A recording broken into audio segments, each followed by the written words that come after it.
네, 안녕하십니까. 좋은 아침입니다. 유영순 목사입니다.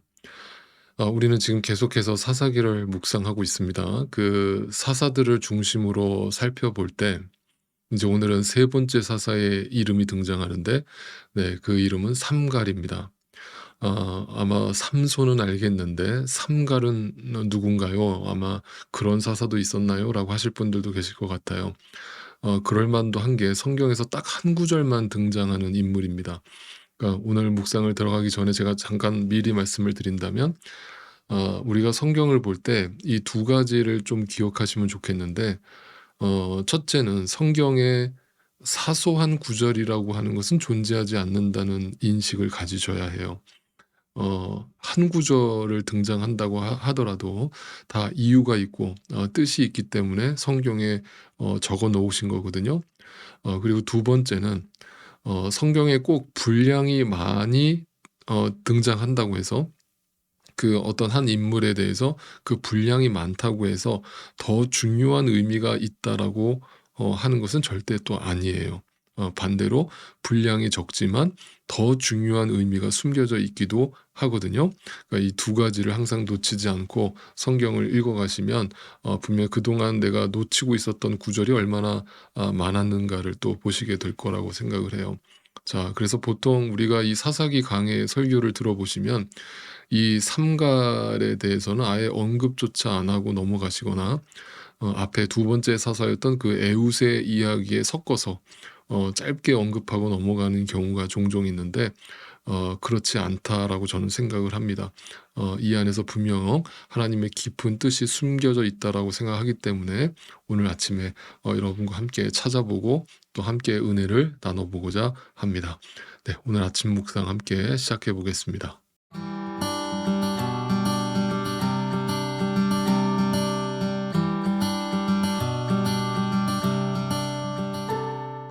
자, 우선 이 삼갈이라고 하는 사람이 어떤 사람이었는지부터 한번 알아볼게요. 자, 3장 31절을 한번 펴 보세요. 딱 이 한 구절 등장하거든요. 에훗 다음에는 아낫의 아들 삼갈이 사사가 되었다. 그는 소를 모는 막대기만으로 블레셋 사람 600명을 쳐 죽여 이스라엘을 구하였다. 자, 먼저 그가 아낫의 아들이라고 표현을 하고 있습니다. 이 아낫이라고 하는 뜻은요, 가나안에 있던 그 여신의 이름이에요. 여신의 이름과 똑같아요. 그러니까 삼갈의 아버지가 그 가나안 여신의 이름을 그대로 자신의 이름으로 지었다라는 것은 무슨 뜻이냐면, 삼갈의 아버지는 가나안 사람이었다는 뜻이 되는 거고, 다시 말하면 삼갈은 그 아버지를 따라서 이스라엘 사람이 아니라 이방인이었다라는 것을 뜻하고 있는 겁니다. 한마디로 이 사람이 어떻게 이스라엘의 사사가 되었는지라는 그 어떤 강한 의문이 생기는 인물이라는 뜻이에요. 한마디로 자격 미달, 사사로서의 자격이 없는 사람이 사사가 되었다라는 것을 이야기하고 있는 겁니다. 그런데도 불구하고 그런 이방인 아버지 밑에서 삼갈과 같은 신앙의 인물이 나오게 되었다라는 것을 성경이 보여주면서 우리에게 굉장히 중요한 메시지를 던지고 있는 거죠. 무슨 메시지입니까? 그가 누가 아들이냐, 어디 출신이냐, 그가 뭘 하는 사람이냐, 이런 것은 하등 중요한 것이 아니라는 거죠. 누가 하시느냐, 누가 그와 함께 하느냐, 누가 그를 사용하시느냐에 더 무게가 있고 더 중요한 포인트가 있다라는 것을 여러분 성경을 읽으실 때 절대 놓치지 않기를 바라고, 또 여러분 자신에게도 그렇게 늘 적용하실 수 있게 되기를 바랍니다. 여러분의 출신이 어떠하든지 여러분의 배경이 어떠하든지 하나님은 그거 따지지 않습니다. 여러분 하나님이 누구신지, 하나님은 그럼에도 불구하고 나를 왜 붙들어서 나를 구원하시고 나를 사용하시는지, 거기에 초점을 두시면 좋겠습니다. 그래서 바로 그 사사로서 전혀 자격 미달인 그 삼가를 하나님께서 불러서 선택하시고 그를 이스라엘의 사사로 세우셔서 어떤 역사를 일으키셨다는 거예요. 이 31절 맨 마지막 부분이 뭐로 끝나는 거예요? 그를 이스라엘을 구하였다라고 끝나잖아요. 그러니까 하나님은 이런 삼가를 통해서도 이스라엘을 구원하실 수 있는 분이다라는 것을 강조하고 있는 거죠. 그러니까 한마디로 삼갈이라고 하는 그 사람에게 포커스를 맞추고 있는 게 아니라 하나님이 누구신가라는 것에 포커스를 맞추고 있는 거예요. 자, 그리고 나서 다시 31절을 보니까 그의 무기가 등장하는데 여러분 그 무기가 뭐라고 나와요?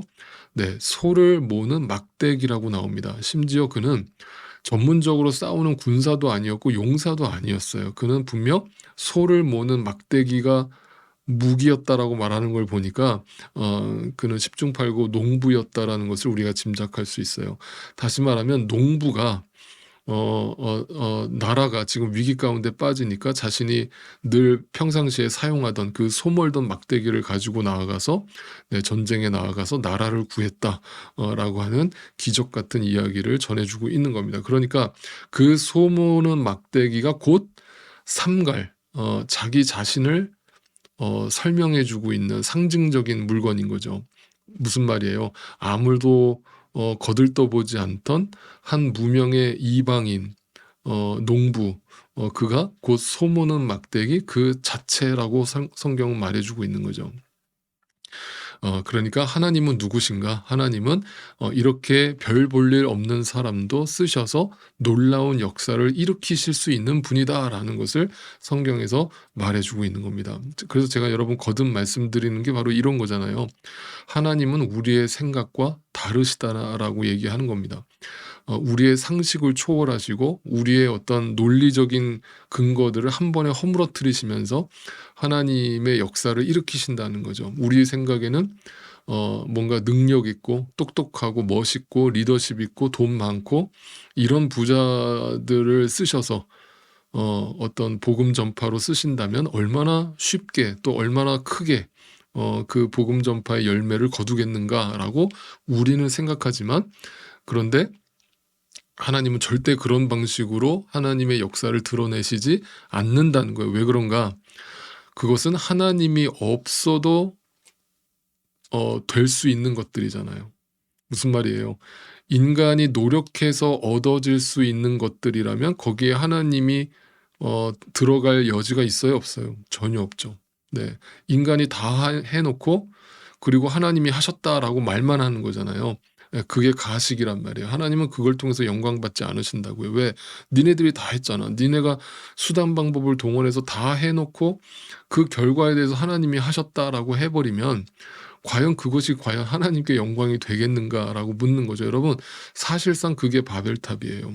하나님은 인간이 다 해놓고 내가 했다라는 그 자랑을 한순간에 무너뜨리기를 원하시는데 그게 바벨탑 사건이에요. 왜냐하면 하나님은 그렇게 인간 자신의 능력과 지혜로 쌓은 공은 100% 자신 인간에게 돌아간다는 걸 아시기 때문에 하나님은 그거를 눈뜨고 볼 수가 없는 거예요. 네, 그래서 하나님은 그것을 무너뜨려 버리시는 거죠. 그거는 다 네가 한 거잖아.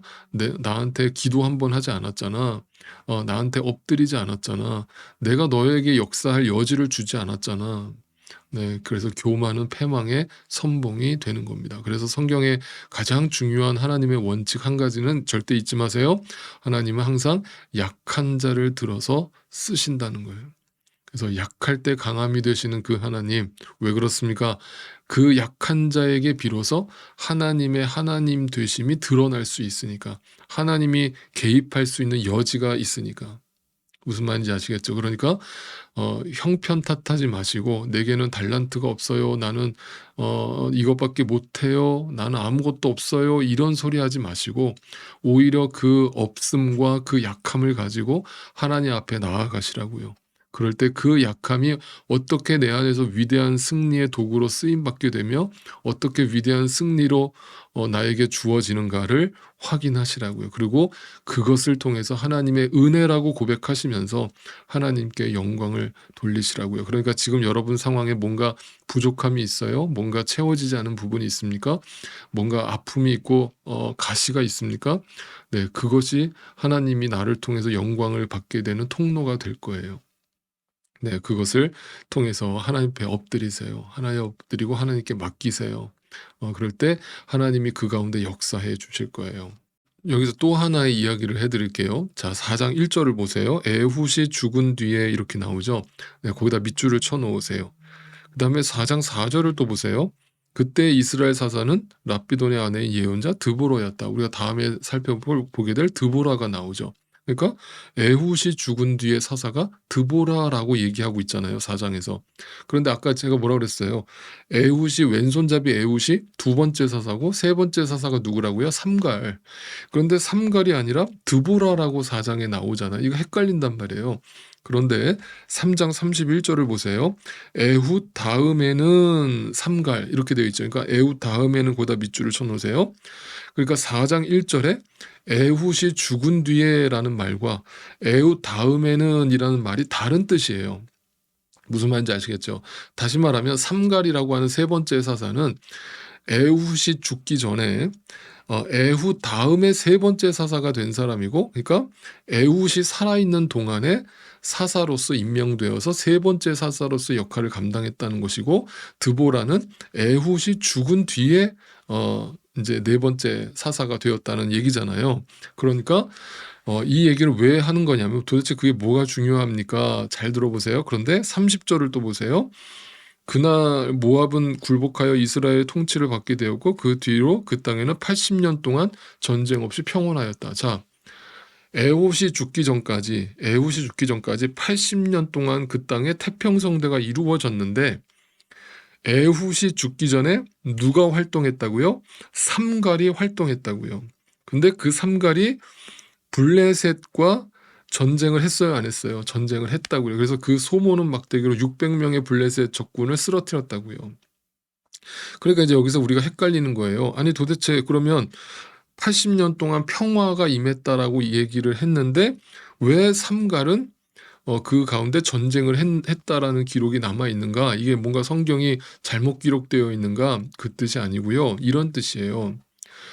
분명 제가 지난번 첫 번째 때도 말씀드렸지만 온니엘이 40년 동안 다스릴 때 40년 동안 평화가 임했다고 그랬죠. 그러나 그 40년 평화 기간이 이스라엘의 변화를 나타내는 것은 아니라고 그랬어요. 그들은 여전히 안에 죄성을 가지고 그냥 제자리 걸음을 하는 상태에 머물러 있었다는 뜻이라고 그랬죠. 마찬가지로 80년 평화 기간이었다라고 하더라도 그 안에 전쟁이 없었다라는 뜻은 아니에요. 이 말은 무슨 말이냐면 겉으로는 눈에 보기에 겉으로는 평화네요. 아무 문제 없어요. 네, 평화가 임하고 있어요. 그러나 그 속에서는 내면에서는 영적 전쟁이 지금도 계속되고 있다라는 얘기예요. 여러분 이것을 우리의 삶에 그대로 적용을 해본다면 겉으로는 전혀 문제가 없어 보여요. 소위 말해서 재정적으로도 넉넉하고 내 자식들 아무 문제 없고 우리 가정에 아무 문제 없고 사업터에 아무 문제 없고 한마디로 평안해요. 그렇다고 해서 내 내면에 전쟁이 없다라는 뜻은 아니라는 거예요. 여러분 그래서 이것을 믿지 않는 분들이 이것을 보지 못하는 거죠. 영적인 눈을 뜨지 못하면 이 땅에서 내가 행복하고 지금 아무 문제가 없다고 생각하는 사람들은 그것이 내가 하나님을 찾지 않아도 될 이유라고 생각하시는 분들이 있어요. 그러나 중요한 것은 그 태평성대 80년 태평성대도 반드시 끝이 있다는 거예요. 그게 언제 끝나요? 에훗이 죽으면 끝나는 거예요. 그러니까 뭐예요? 우리의 삶에도 죽음이 반드시 온다는 거죠. 그 죽음이 왔을 때 내 내면에 내가 그동안 무시하고 살았던 그 영적 전쟁의 답을 알지 못했을 때 결국 그 인생의 끝자락에서 허무하게 인생을 끝내게 되는 것이고 그 공허한 마음과 그 죄성을 그대로 가지고 하나님의 심판대 앞에 서게 되는 것이죠. 그러나 우리 믿는 자들에게도 이것이 동일하게 적용되는 거예요. 믿는 자들에게도 겉으로는 내 삶에 아무 문제가 없어 보인다고 할지라도 내 안에서 영적 전쟁이 계속 반복되고 있는 거예요. 그래서 그 영적 전쟁은 뭐예요? 하나님은 우리로 하여금 계속 예수님이 걸어가신 그 길로 우리를 끌고 가시는 거예요. 그게 뭐예요? 십자가에 죽게 만드는 거거든요. 그런데 내 안에 있는 사탄은 계속해서 그 안에서 뭐예요? 죽지 못하게 하는 거죠. 그러면서 이제 그런 분들이 우리한테 이런 이제 싸움을 걸어오게 되거든요. 이제 안 믿는 분들이 그 안에 어떤 사탄의 영이 이제 작동을 하는 거죠. 우리 안에 어떤 싸움을 걸어오냐면 우리 안에 계속 내가 십자가로 가려고 할 때 그런 거예요. "야 "네가 도대체 나보다 나은 게 뭐야?"라는 식으로 싸움을 걸어오는데 어떤 거예요? 이런 거예요. 예를 들면 "야 예수 믿는 것들을 내가 보면 왜 하나같이 다 그렇고 그런 인간들인지 몰라. 아무리 눈 씻고 찾아봐도 배울 점이 없어. 목사들을 봐도 그렇고 교회 장로라고 하는 자들을 봐도 그렇고 도대체 너희가 나보다 나은 게 뭐야?" 라면서 인제 이런 비난을 듣고 욕을 먹을 때 그게 어떻게 보면 사탄이 싸움을 걸어오는 거거든요. 여러분 그때 여러분 이렇게 얘기를 하셔야 돼요. 그래 네 말이 맞아. 다 맞아. 나는 너보다 나은 게 하나도 없는 사람이야. 왜? 내가 삼갈이야. 내가 이방인이고 소똥 냄새가 풍기는 무명의 농부고 내 무기라고는 소 몰던 그 막대기가 전부야. 이게 나야. 그런데 있잖아. 내 안에 하나님이 계셔. 내 안에 예수님이 계셔. 나는 무시해도 괜찮아. 나는 무시받아도 아무렇지도 않거든. 그런데 내 안에 계신 하나님은 함부로 말하지 마. 이거는 내가 너를 위해서 하는 말이야. 거기까지. 그 뒤에는 더 이상 얘기하지 마세요. 거기까지. 네, 우리는 예수 안에 있기만 하다면 사람들에게 어떤 놀림거리가 되고 어떤 무시를 당하고 이방인이라고 놀리고 내가 농부라고 놀리고 내 손에 들린 게 그 소몰던 막대기뿐이라는 것을 보면서 나를 무시해도 상관없어요. 얼마든지 참을 수 있고 얼마든지 짓밟힐 수 있어요. 그런데 여러분 내 안에 그때마다 확인해야 되는 게 있어요. 내 안에 나를 위해서 죽어 주신 그 예수 그리스도를 바라보는 거예요. 그것이 내 안의 영적 전쟁에서 승리하는 비결이에요. 그 예수 그리스도가 내 자존감이에요. 그리고 내가 그 예수와 함께 죽는 자리로 가게 될 때 하나님께서 나를 그렇게 만드실 텐데 그것을 승리라고 하는 거예요. 겉으로 보이는 80년의 태평성대에 현혹당하지 마세요. 오늘도 내 안에서 끊임없이 벌어지고 있는 영적 전쟁에 주목하세요. 그 영적 전쟁은 십자가에 죽는 것으로 완성되는 것이에요. 오늘도 주님은 계속해서 나로 하여금 죽게 만드실 거예요. 그런데 사탄은 계속 나를 비난하면서 나의 인격을 공격하면서 그리고 내가 믿는 하나님마저도 공격하려고 하는 그런 자세를 취할 거예요. 여러분 거기에 휘말리지 마시고 그 안에서 승리하실 수 있게 되기를 바라요. 여러분 잊지 마세요. 기독교는 삼갈의 종교예요. 내 약함을 자랑하는 종교라고요. 세상이 나를 무시하고 조롱해도 여러분 거기에 휘말리지 마세요. 예. 예수님이 내 자존감이니까. 예. 오늘도 주 안에서 승리하실 수 있기를 바랍니다. 내일 아침에 또 뵙겠습니다.